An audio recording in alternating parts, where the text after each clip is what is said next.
दोस्तों, हमारा भविष्य पहले से ही लिखा होता है, ऐसा कई लोग मानते हैं, अथवा कई लोग इस बात को पूर्ण रूप से नकार देते हैं। ये प्रश्न हमेशा से ही बहस का विषय बना रहता है। कहा जाता है कि जैसा हम इस जन्म में करते हैं वैसा परिणाम हमें अगले जन्म में मिलता है, जो कि कुछ हद तक ये बात सही भी है। आज की इस वीडियो में हम इसी विषय पर गहराई से चिंतन करेंगे और असल बात जानने की कोशिश करेंगे। नमस्कार दोस्तों, स्वागत है आप सभी का हमारे इस चैनल पर। आज हम कुछ पौराणिक कथाओं और शास्त्रों की सहायता से इस बात को समझने की कोशिश करेंगे कि वाकई भविष्य पहले से ही लिखा होता है या फिर हमारे कर्म है जो हमारे भविष्य की धारा को सुनिश्चित करते हैं। तो चलिए शुरू करते हैं आज का ये टॉपिक। दोस्तों, कृष्ण कथा में हम देखते हैं कि आकाशवाणी हुई थी कि देवकी का 8वां पुत्र कंस वध करेगा, लेकिन कंस ने यह बात सुनकर कहा कि वह मेरा वध तो तब करेगा जब मैं उसको उत्पन्न होने दूंगा। इस सोच के साथ जब भी देवकी के कोई बच्चा जन्म लेता तो कंस वहां आकर उसके जन्म से कुछ घंटों के भीतर ही मौत की नींद सुला देता था। लेकिन जब देवकी के 8वें पुत्र की बारी आई तो विधि विधान के साथ जन्म भी लिया और बाद में कंस का वध भी किया। ऐसा इसलिए हुआ क्योंकि कंस की मृत्यु की वाणी हो चुकी थी।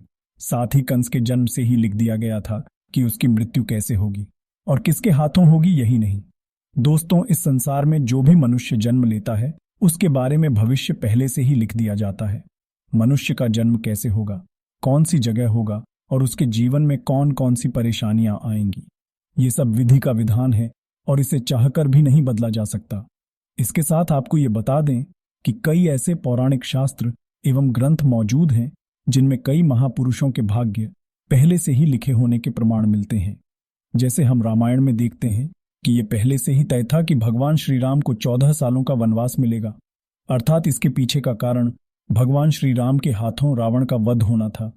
इससे आप ही सोचो कि अगर माता कैकेयी मंथरा के बहकावे में ना आती, ना ही श्री राम को सीता के साथ वनवास के लिए जाना पड़ता, तो सोचिए रावण का वध श्री राम के हाथों कैसे संभव होगा।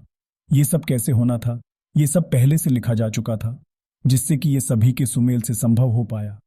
इसी तरह हर एक प्राणी का भाग्य लिखा जा चुका है। हम सब नाटक के छोटे से पात्र हैं जिनका किसी न किसी उद्देश्य के चलते इस संसार में जन्म हुआ है। लेकिन ये बात भी गलत नहीं है कि आपकी किस्मत आपके पर आधारित है। वह कहावत तो आपने सुनी ही होगी कि जैसा बोगे वैसा पाओगे। अगर आप अच्छे और पुण्य के काम करते हैं तो आपके साथ सदैव अच्छा ही होगा, लेकिन अगर आपने जीवन में हमेशा बुरे काम किए हैं तो ज्यादातर संभावना है कि आपको उसका दुष्प्रभाव इसी जन्म में देखने को मिल जाएगा।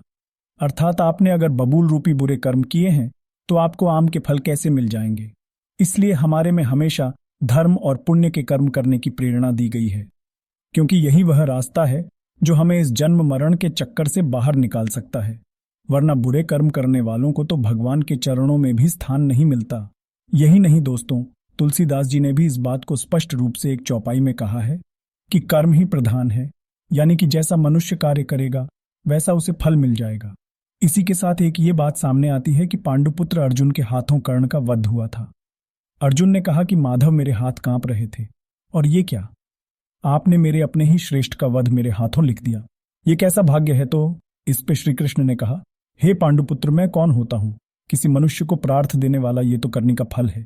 जिस तरह उसने जीवन में कर्म किए उसे उसके फल स्वरूप परिणाम मिल गया। और हाँ, जीवन में किस स्तर पर मिलेंगे या कांटे ये मनुष्य खुद कर्मों के द्वारा तय करता है।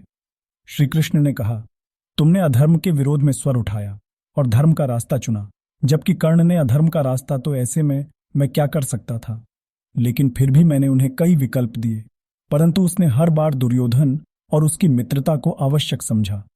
भागवत गीता के इस अध्याय में हमें ये सीखने को मिलता है कि भगवान हमें कुछ अवसर जरूर देता है जिससे हम अपने किए गए बुरे कर्मों का पश्चाताप करके सही राह पर आ सकते हैं।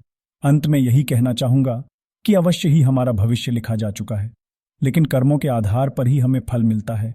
और हम अगर अच्छे कर्म करेंगे तो जीवन को शांतिपूर्वक सुख समृद्धि हासिल करते हुए व्यतीत करेंगे। अन्यथा बुरे कर्म करने पर तो इसी जन्म में ही हमें उसके दुष्प्रभाव देखने को मिल जाएंगे और उसका प्रभाव निश्चित रूप से अगले जन्म भी पड़ेगा। दोस्तों, इसी के साथ नीचे डिस्क्रिप्शन में दी गई वीडियो को भी ध्यान से देखें और भी अधिक जानकारी के लिए। सो आज के लिए इतना ही, मिलते हैं ऐसी ही एक और नई वीडियो में। तब तक के लिए नमस्कार, धन्यवाद।